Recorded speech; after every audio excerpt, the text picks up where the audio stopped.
ಬಿಸಿಲದಗೆಯಿಂದ ಪರಿತಪಿಸುತ್ತಿರುವ ಕರ್ನಾಟಕದ ಜನತೆಗೆ ಮಳೆರಾಯ ತಂಪೆರೆಯಲಿದ್ದಾನೆ. ವಿವಿಧ ಜಿಲ್ಲೆಗಳಲ್ಲಿ ಅಂದರೆ ರಾಜ್ಯದ ದಕ್ಷಿಣ ಒಳನಾಡು ಮತ್ತು ಉತ್ತರ ಒಳನಾಡಿನ ಕೆಲವು ಜಿಲ್ಲೆಗಳಲ್ಲಿ 5 ದಿನಗಳ ಕಾಲ ಭಾರೀ ಮಳೆಯಾಗಲಿದೆ ಎಂದು ಹವಾಮಾನ ಇಲಾಖೆ ಮುನ್ಸೂಚನೆ ನೀಡಿದೆ. ಇದೇ ಹೊತ್ತಿನಲ್ಲಿ ಹವಾಮಾನ ಇಲಾಖೆಯು ಯುಗಾದಿಗೂ ಮೊದಲು ರಾಜ್ಯಾದ್ಯಂತ ಉತ್ತಮ ಮಳೆಯಾಗಲಿದೆ ಎಂದು ಹೇಳಿದೆ.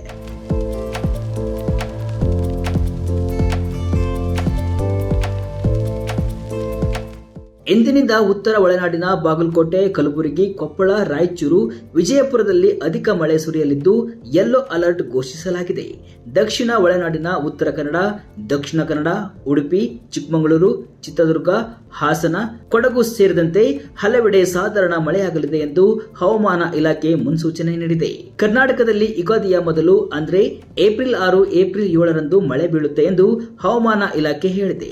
ರಾಜ್ಯದ ಎಲ್ಲಾ ಭಾಗಗಳಲ್ಲಿ ಸಮಗ್ರವಾಗಿ ಅಲ್ಲದಿದ್ದರೂ ಕರಾವಳಿ ಕರ್ನಾಟಕದ ದಕ್ಷಿಣದ ಅಂಚಿನಲ್ಲಿರುವ ಕೆಲವು ಪ್ರದೇಶಗಳು, ಪೂರ್ವಕ್ಕಿರುವ ಜಿಲ್ಲೆಗಳು, ಮಧ್ಯಭಾಗದಲ್ಲಿ ಹಾಗೂ ಉತ್ತರ ಕೆಲವು ಜಿಲ್ಲೆಗಳಲ್ಲಿ ಮಳೆಯಾಗುತ್ತೆ ಎಂದು ಹೇಳಿದೆ.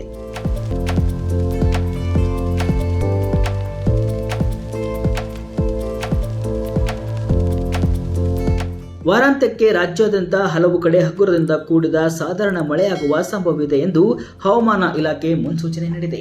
ಏಪ್ರಿಲ್ 6ರಂದು ದಕ್ಷಿಣ ಕನ್ನಡ, ಉಡುಪಿ, ಬೀದರ್, ಚಿಕ್ಕಮಗಳೂರು, ಹಾಸನ, ಕೊಡಗು, ಮಂಡ್ಯ ಮತ್ತು ಮೈಸೂರು ಜಿಲ್ಲೆಗಳ ಒಂದೆರಡು ಕಡೆಗಳಲ್ಲಿ ಹಗುರ ಮಳೆಯಾಗುವ ಸಾಧ್ಯತೆ ಇದೆ. ಏಪ್ರಿಲ್ 7ರಂದು ದಕ್ಷಿಣ ಕನ್ನಡ, ಉಡುಪಿ, ಉತ್ತರ ಕನ್ನಡ, ಬಾಗಲಕೋಟೆ, ಬೆಳಗಾವಿ, ಬೀದರ್, ಧಾರವಾಡ ಸೇರಿದಂತೆ ಹಲವು ಜಿಲ್ಲೆಗಳ ಒಂದೆರಡು ಕಡೆಗಳಲ್ಲಿ ಹಗುರ ಮಳೆಯಾಗುವ ಸಾಧ್ಯತೆ ಇದೆ.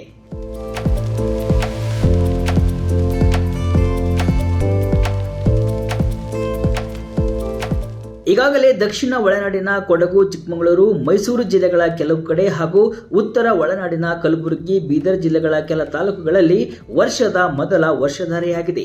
ರಾಜ್ಯದಲ್ಲಿ ಕಳೆದ ವರ್ಷ ವಾಡಿಕೆಗಿಂತ ಮಳೆ ಕಡಿಮೆಯಾದ ಹಿನ್ನೆಲೆಯಲ್ಲಿ ತೀವ್ರ ಬರಗಾಲ ಎದುರಾಗಿದೆ. ಆದರೆ ಈ ವರ್ಷ ವಾಡಿಕೆಯಷ್ಟು ಮಳೆಯಾಗಲಿದೆ ಎನ್ನುವ ಆಶಾಭಾವವಿದೆ. 2023ರಲ್ಲಿ ಎಲ್ ನೀನೋ ಪ್ರಭಾವದಿಂದ ಮಳೆ ಕ್ಷೀಣವಾಗಿತ್ತು. ಈ ವರ್ಷದ ಮಾರ್ಚ್ ವೇಳೆಗೆ ಎಲ್ ನೀನೋ ಪ್ರಭಾವ ತಗ್ಗಲಿದೆ. ಇದರಿಂದ ಮುಂಗಾರು ಉತ್ತಮವಾಗಲಿದೆ. ವಾಡಿಕೆಯಷ್ಟು ಮಳೆ ಸುರಿಯುವುದರಲ್ಲಿ ಯಾವುದೇ ಅನುಮಾನ ಇಲ್ಲ ಎನ್ನುತ್ತೆ ಹವಾಮಾನ ಇಲಾಖೆ.